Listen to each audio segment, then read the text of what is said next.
Welcome back to the Foundry by Forge College. First off, I literally want to give a massive congratulations to all of you. You just finished the capstone DEX build.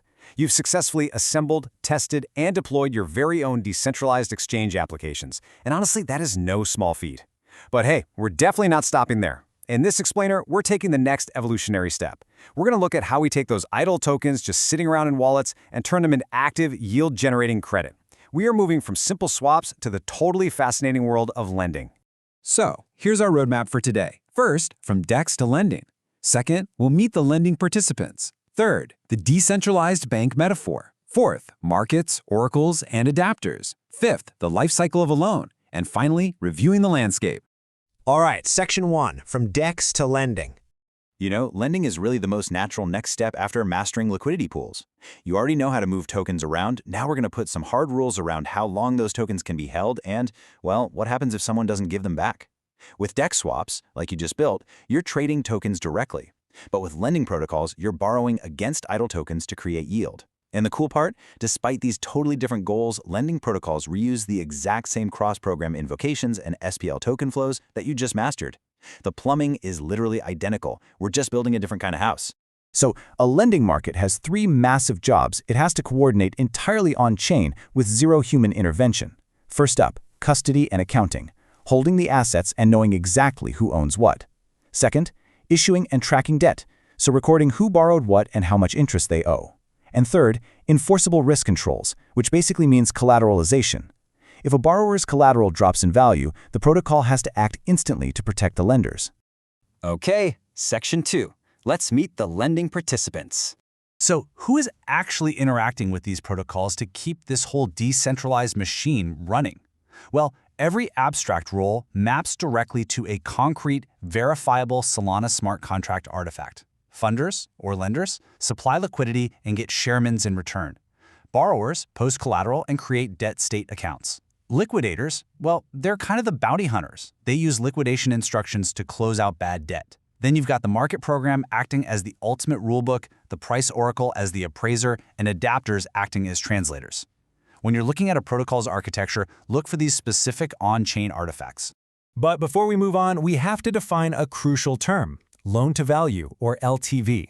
This is simply the maximum permitted ratio of a loan size to the total value of the posted collateral. So, if the LTV is 60% and you post $100 worth of Solana, you can only borrow up to $60. Simple as that. It is the magic mathematical boundary that keeps the entire system solvent. You cross it, and things get dramatic fast. Section 3. The decentralized bank metaphor. To really make these abstract on-chain artifacts stick in your mind, let's just map them to something familiar, like a local bank branch. Imagine your smart contracts as a team of ruthless, sleepless bank employees. The vault and teller handle custody. That's your token accounts and reserve state. The credit officer handles the rules, doing the LTV math and executing borrow instructions. But my absolute favorite, the compliance officer. This is the liquidation and governance layer. If you break the rules and your collateral drops, this officer doesn't send you a polite warning letter. They instantly seize your assets and sell them off to protect the bank. No mercy. Moving on to Section 4. Markets, oracles, and adapters. Once you understand how these infrastructure pieces interact, you can build just about anything in DeFi. For example, check out the cumulative index. Imagine a traditional bank with 1 million customers. If they updated every single account's interest every second, the network would instantly crash from spam. Instead, the protocol updates a single cumulative index number. When you finally interact with the protocol, say you decide to withdraw, it simply looks at the index from when you deposited, looks at it now, and lazily calculates your interest on the spot. It is a brilliantly efficient engineering trick. Let's look at how these pieces actually build our defenses and guard the vault. Price oracles act as our external appraisers, telling the system what assets are actually worth in the real world. Adapters act kind of like customer kiosks in a lobby. They handle all the messy user interactions and formatting, so the core vault program stays pristine and secure. And to stop bad actors from manipulating prices, protocols use time-weighted average prices, or TWAPs, and oracle timeouts. If the appraiser's data looks crazy, the protocol simply halts. All right, Section 5. Life cycle of a loan. Time for a stress test. Let's see this machine in action by simulating a loan from start to finish. Here are the 4 stages of our on-chain credit scenario. First, a lender supplies assets. Second, our borrower posts collateral and takes out a loan. Third, time passes and interest accrues. And fourth, well, the market gets a little rocky, prices move, and we trigger a liquidation. Let's break down exactly what happens behind the scenes at each step. Step 1 is supply. Under the hood, this updates the protocol's reserve state account, bumps up that cumulative index we just talked about, and credits the lender with shares. Step 2 is borrow.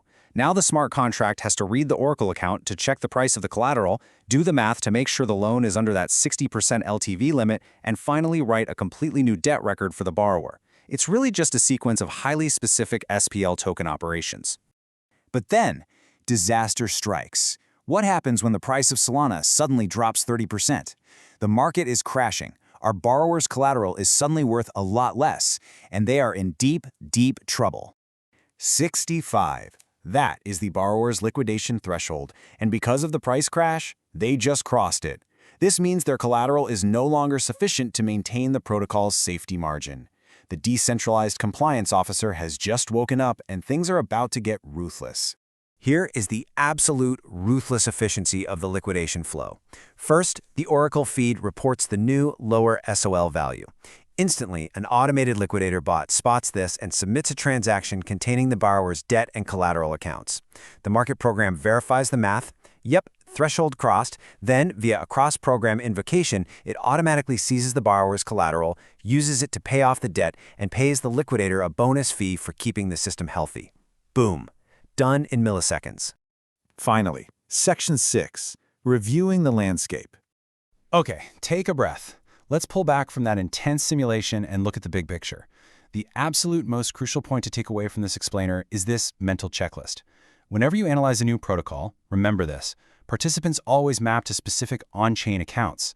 Platform roles, like oracles and adopters, will tell you exactly where external CPIs are happening. And finally, remember that yield is almost always flowing from those brilliant, lazy cumulative index computations.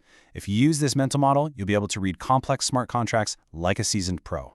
Which leaves us with a pretty fascinating question.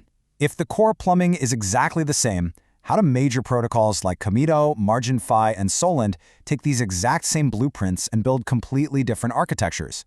Well, that is exactly what we'll be exploring next time. To dive deeper into how these leading protocols wire everything together, and to explore more of our Web3 development tracks, definitely head over to forge.college. Keep building, keep exploring, and I'll see you in the next explainer.